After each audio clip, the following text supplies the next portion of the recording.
Welcome, everyone, to another episode of Naked with Dr. Money. I'm Dr. Stephanie Ardrey, known as Dr. Money. And as you know, I come to you every week and I share a little bit about what's going on along my journey as a CEO of ZenoVerse Wellness Group, a global wellness company where I'm opening up wellness resorts and organic farms around the globe. But here we have a conversation about mindset.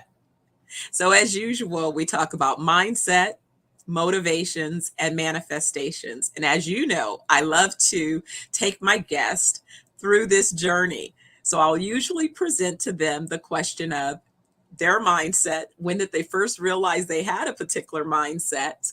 How has that mindset contributed to their motivations? And more importantly, how have those motivations contributed in terms of the manifestations along their journey? Well, today won't be any different. I have a guest who I haven't had a chance to catch up with in a minute. So I'm excited. I'm actually excited when I think about it that this show has allowed me an opportunity to reconnect with friends and colleagues from times past. Today, my guest is Overton Wilkins.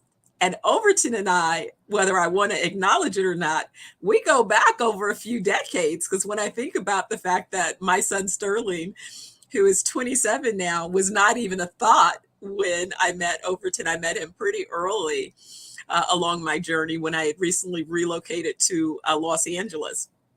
So we had an interesting touch point, and I'll share that story with you. So without any further ado, I'm going to go ahead and bring Overton into this conversation.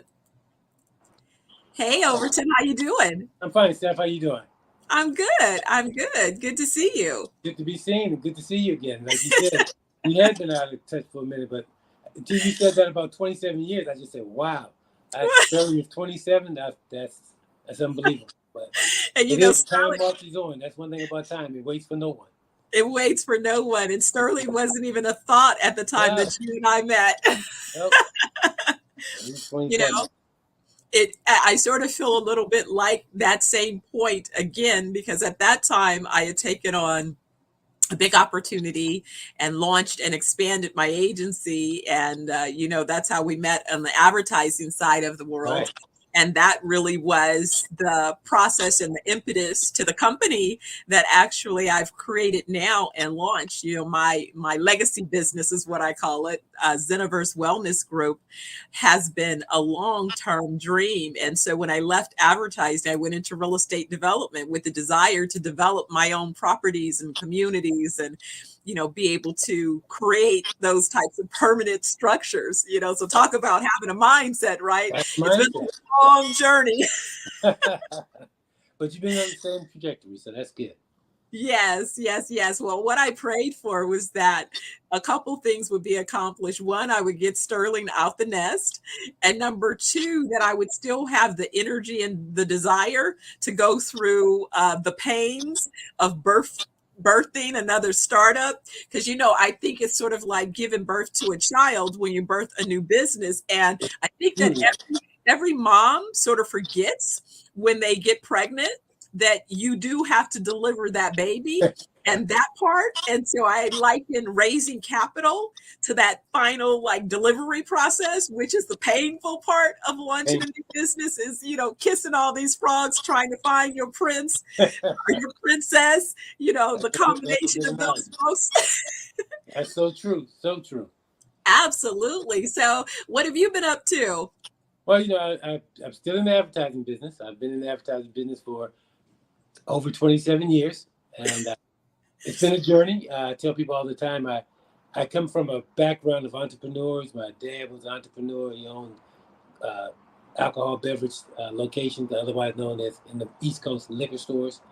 And so, my uncle, who I'm named after, owned a cleaning company. So I've always seen the entrepreneur side, and the selling side was really brought on to me when I had an opportunity to move to New Jersey and work in the casino business and started doing advertising and sales for them. And that's how I winded up meeting you in California, because when that pivoted to the right, meaning that they were laying people off, I had the opportunity to come to California. And I've always wanted to come to California. And as part of my mindset was, hey, I can go and complete one more dream that I had, was to come to California. I had no intention to stay no longer than a year or two, and that morphed into a lot longer than that. But coming out here was a interesting combination of luck and connections and just developing relationships. And I've been here the whole time. I launched my own company, Longfellow Media Group.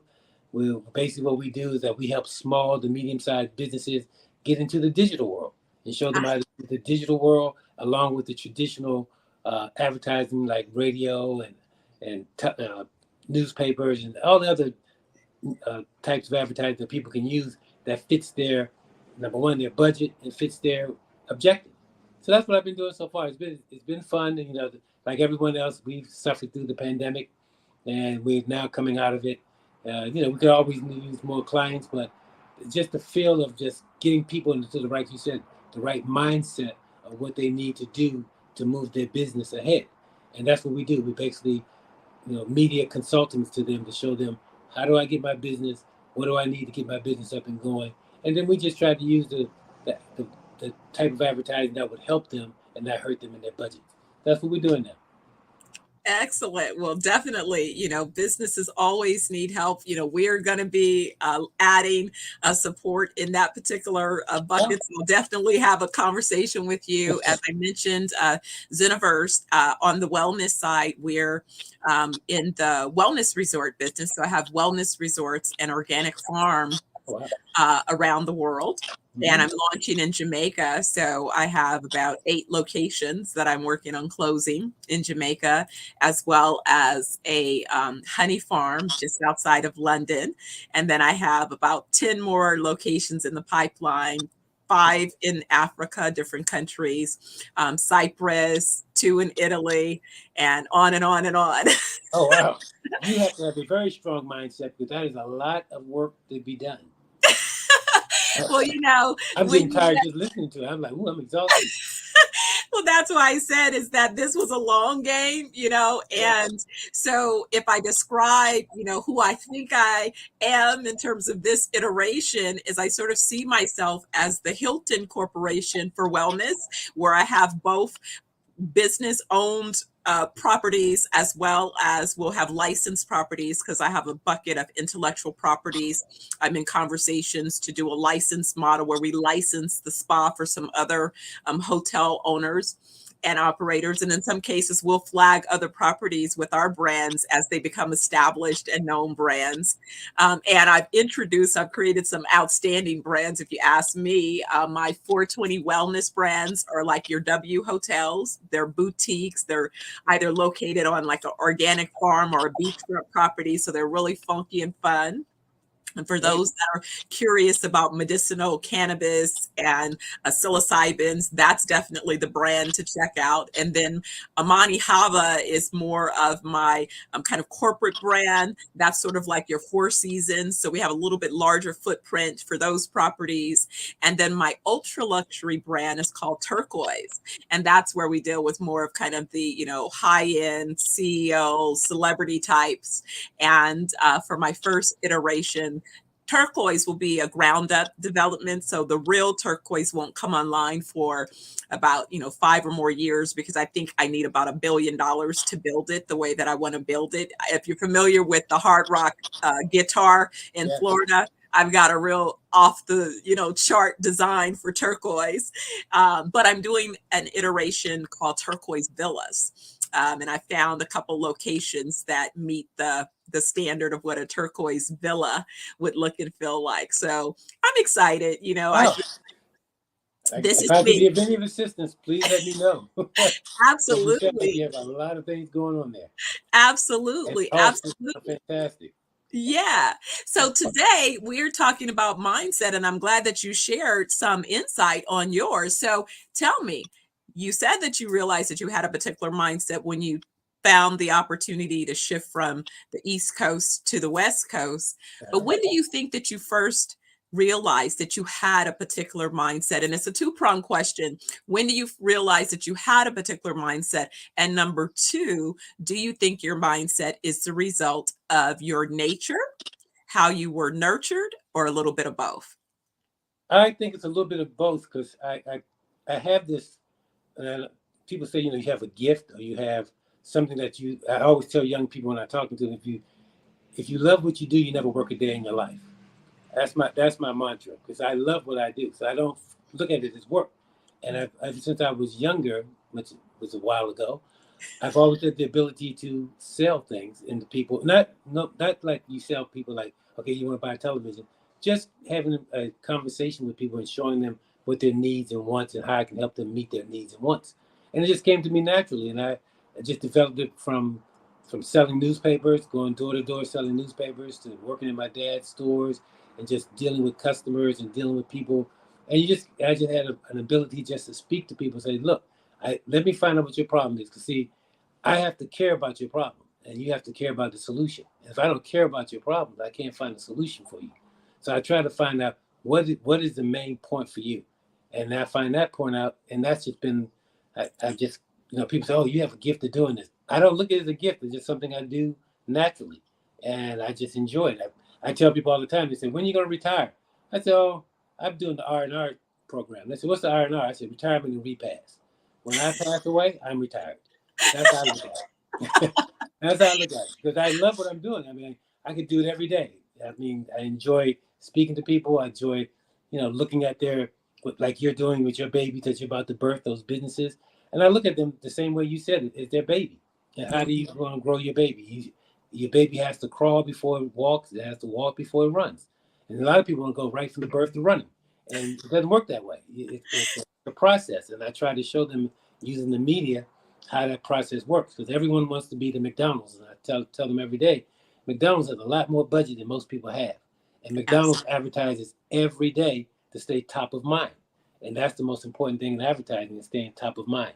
That's the mindset. You have to be able to say, when you're hungry, you think of my product. If you want to go on a vacation, especially if you're looking for something healthy like your endeavors are going to be, you become top of mind to them. And how do you become that?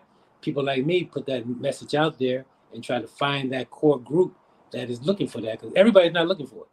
But there's a core group that is, and that's the group that help you find. So, absolutely. Spoken like a true pro. Well, I take that as truly a compliment coming from you, because I remember you from my ad days, and you were a great client, and you knew what you were doing.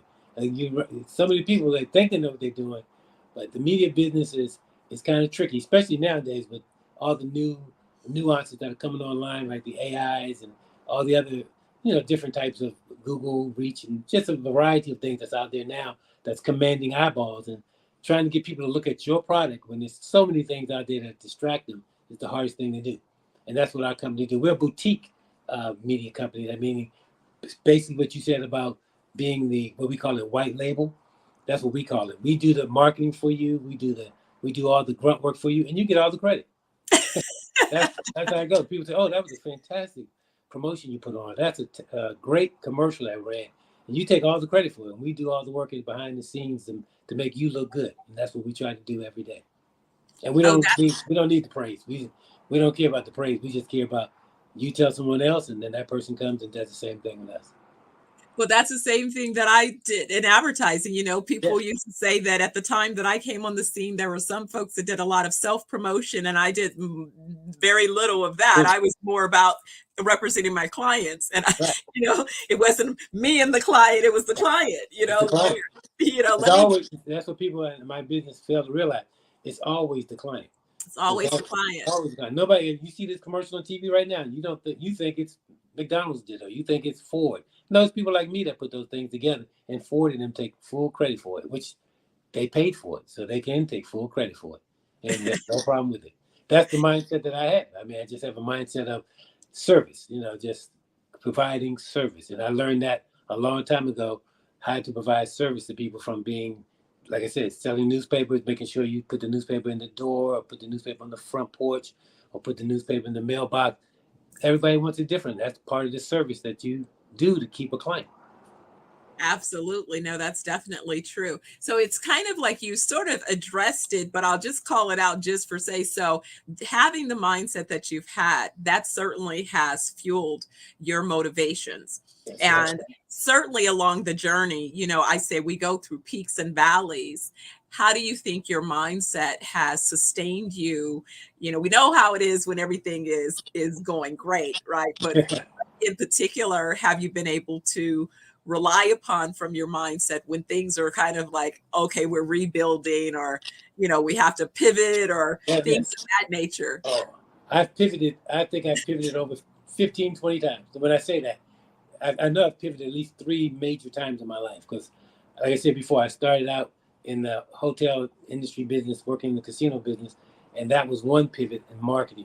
And then when I got into the advertising part, I had to pivot to the advertising part, and then I had to pivot in the advertising part to the new nuances of the advertising, which meant digital came on the scene, and we had to incorporate the digital portion in it. Because when I started out in the 80s and the 90s, digital didn't exist. The people don't believe that. It's just like they don't believe cell phones didn't exist. They think that's always been. But digital didn't exist, so I had to reshape our business, reshape our structure, reshape our conversations to include digital business. Now digital is surpassed everybody else. Because I remember digital in its infancy when nobody knew nothing about it and was scared of it. And now it's 85% of my business is digital because of the fact that I had to pivot to that realm of understanding how that is delivered, how that can manifest, how that can help my clients reach their goals and move their product. So it's a constant. I tell people all the time, everybody evolves. If you're the same person you were 10 years ago, there's a problem.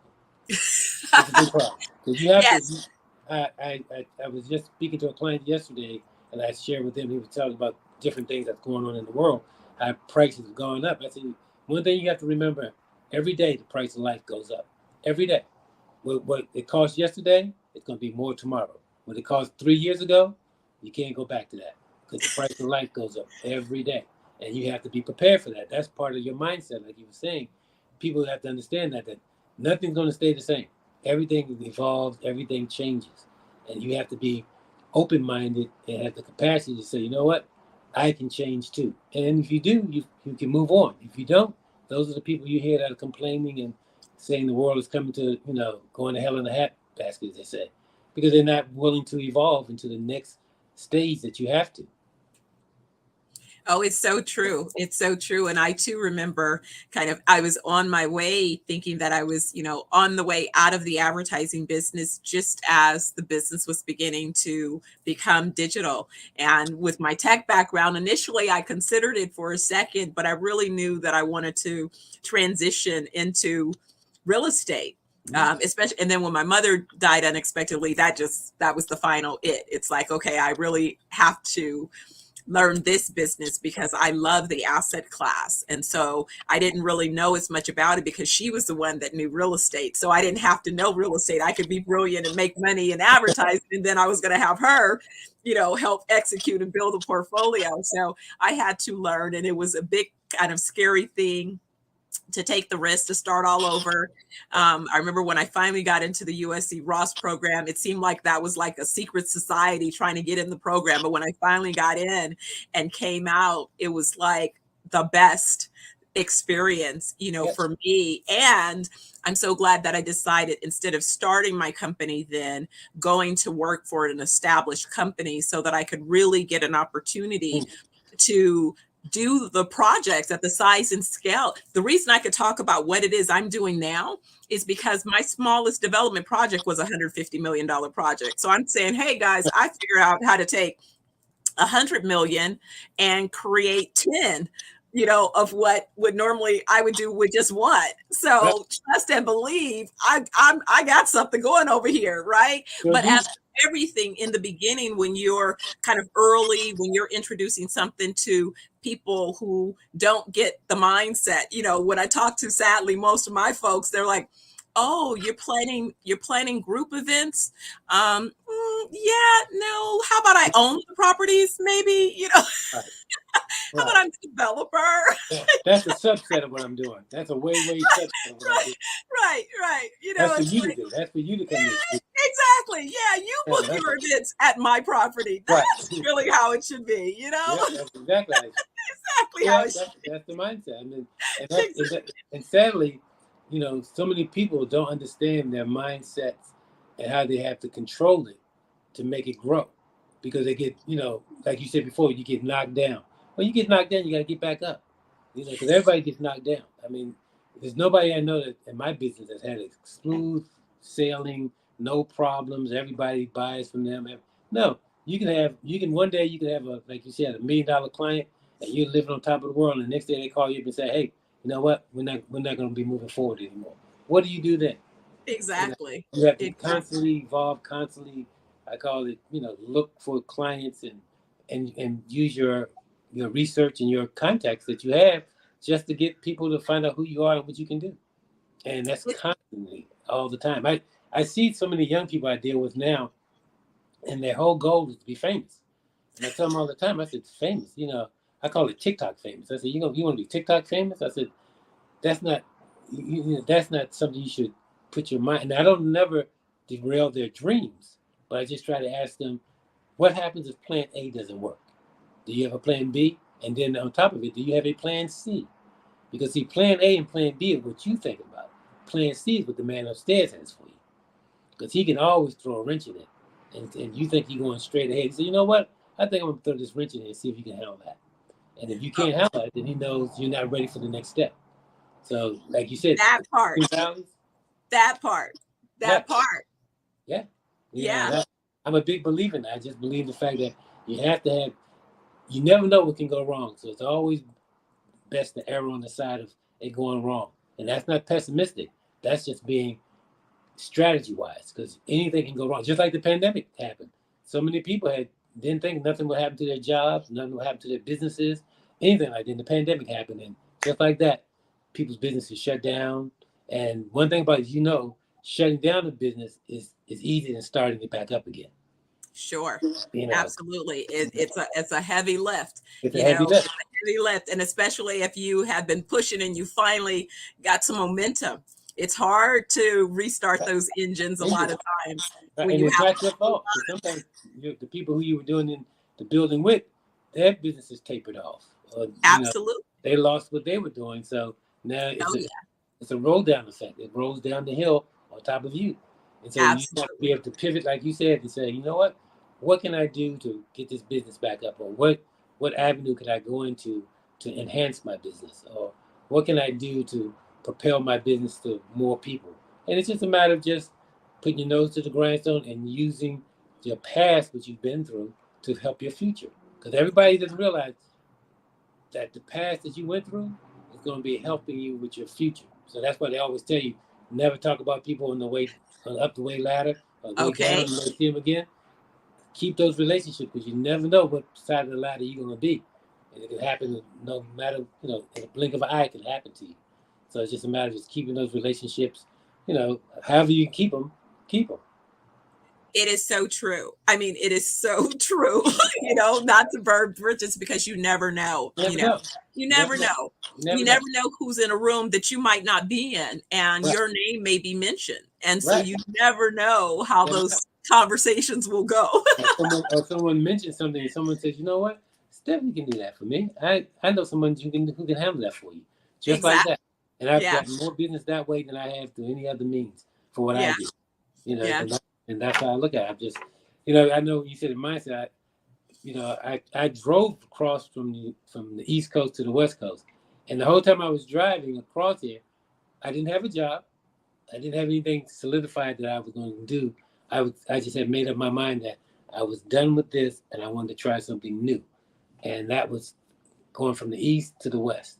And getting out here and seeing the opportunities that were there and here, it just propelled me to just say, you know what? I think I did my mind was in the right situation, the mindset to do this, because I was prepared for it. And the rest is history, they say. And that's a big leap, and I think that that's kind of the same situation that I find myself in is when the global pandemic happened. I was in law school. I just finished my first year, and I had relocated to Henderson because I was going to go ahead and develop a casino. I wasn't really 100% excited about it, but they had put together $3.5 billion.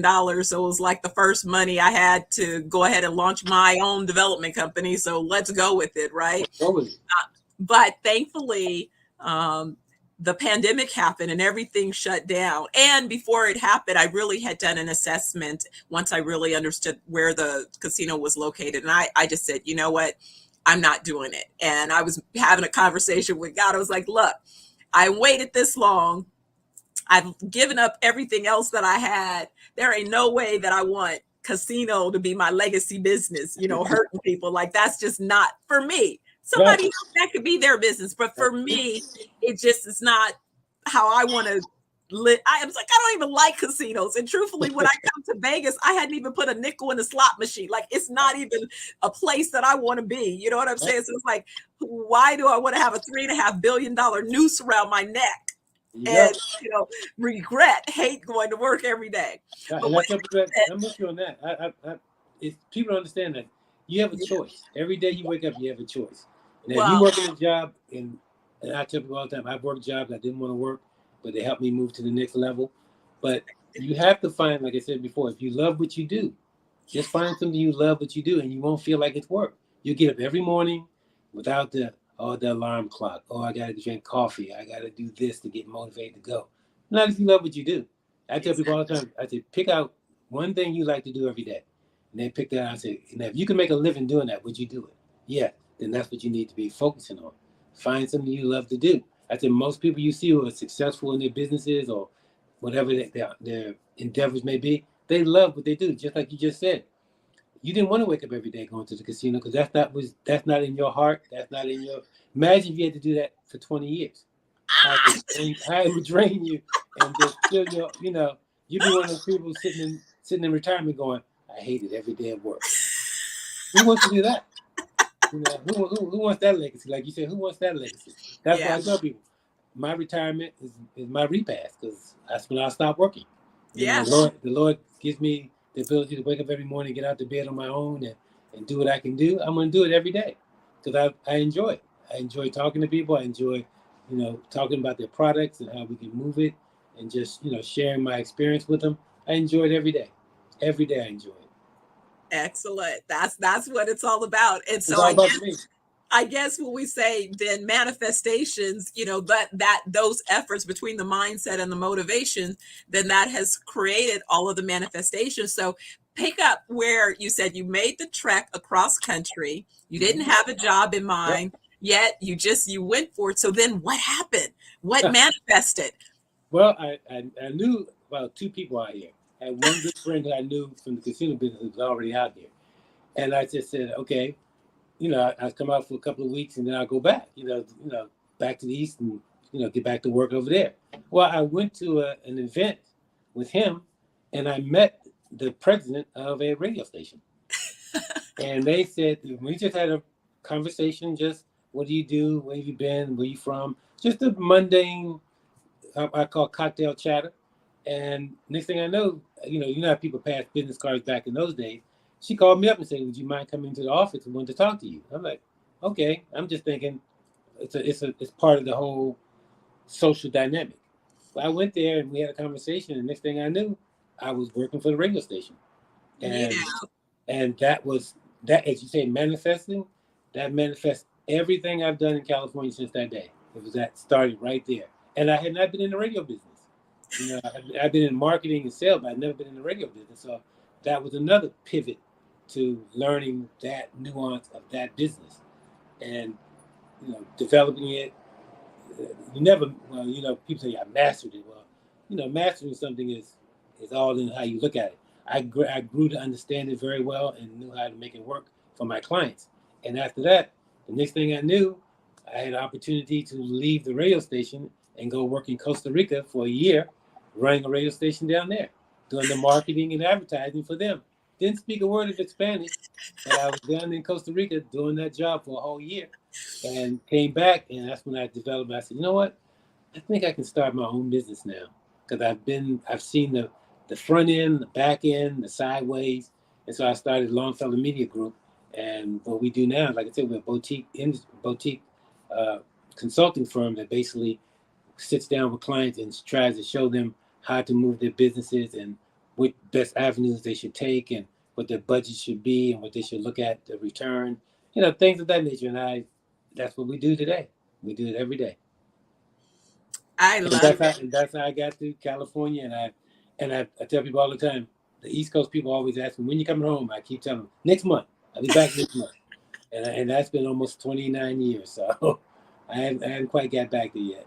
I visit back all the time, but because all my family is still there. I'm the only one carrying the flag out here for my family name in California. It's just me. I'm the Christopher Columbus of my family, because all Well, my family lives there. well, good thing you made a good name. So the name is good. I hope so. I try my best too. You have some people that, sometimes it works out, sometimes it doesn't. But I always try to be as honest with people as I possibly can be with them. And, like you said, all the time, I try to govern their expectations, because some people's expectations are not, you know, in the right framework. Like you open a hamburger stand, you're not going to compete against McDonald's. Okay, no matter how you think or what you want to do, maybe years down the road, but don't go in there thinking you can beat McDonald's. And I just use them as an example because of their global reach that they have. And it's like, just do what you do best and build your niche, and good things will happen. Just keep doing it every day. Keep doing it every day. Absolutely. No, it's absolutely true. Well, as usual, this conversation always comes and goes so fast. When I'm scheduling guests, they think, oh my goodness, what do I have to do? I'm like, trust me, it's a light conversation. You will naturally flow. And before you know it, it'll be done. You're right. You did tell me that earlier, because I said, okay, how long? I said, oh boy, it's gonna be. And I'm telling you, I'm looking down at my wife. Going, oh, it's over with. Okay, I didn't tell about.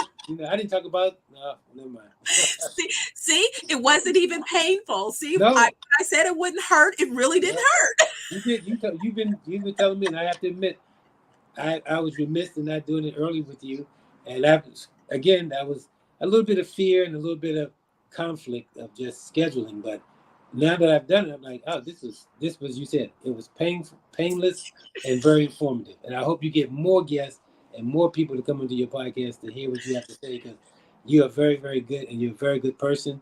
And I wish you nothing but the best in your endeavors. Because if I could be of any help, please, you know my number. You can reach out to me, and I'd be happy to help you any way I can. Don't worry. As soon as our show is done, I'm the first call that you're going to get, because I already have assignments we need to talk about. I was like, So I said, so I realized that, you know what? The universe always creates perfect timing. So there's never this was the perfect time, because trust me, I need you right now. Well, I'm available. Our team is available and always willing to sit down and roll up our sleeves and go to work. Excellent. So listen, how would anyone that wants to reach out to you, how should they reach out and get in touch with you? Oh, I can give you my email. It's Wilkin. That's WILKIN, the number 55 at PacBell, PACBELL.net. I'm probably one of the only people that still have the PacBell moniker, because I'm grandfathered in. They told me that. All right. So then we're going to fix that. So we can fix that with the branding on the business side. So I got you on that one. Yeah, no problem.